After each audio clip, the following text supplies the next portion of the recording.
All right, guys, today we're going to show you how we set up our lead line, okay? And so we got it on these little wheels. We made these ourselves. You could pick these up at Bass Pro Shop. Just makes for a nice little storage, you know, in your bag. But what we do, start off with your long line clip, and what we do is we've got 6 feet of Dacron, okay? And the reason why we use Dacron, so I'll tell you 2 things. Number one, the Dacron it's like a little rope.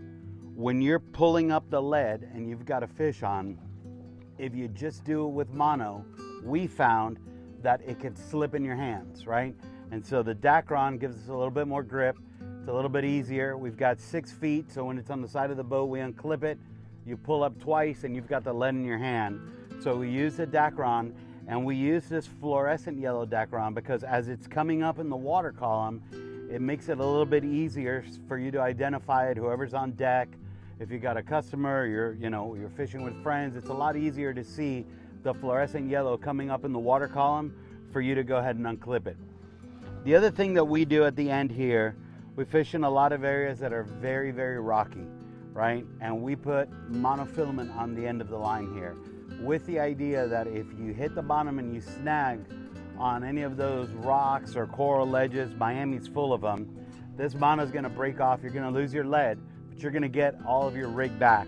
The last thing that you want to do is get hung up on the bottom. And when you get hung up on the bottom, there's so much tension on your line, it is always going to break right at the water line. The edge of the water is putting so much pressure on that line, it's going to cut it like a razor blade and you're going to lose everything.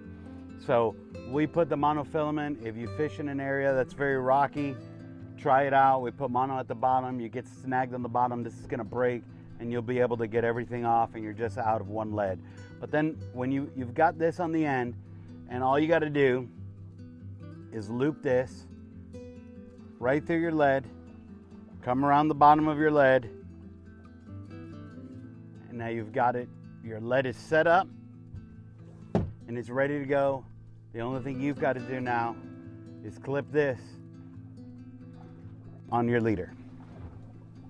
Give it a go, guys. Let me know how it works out for you.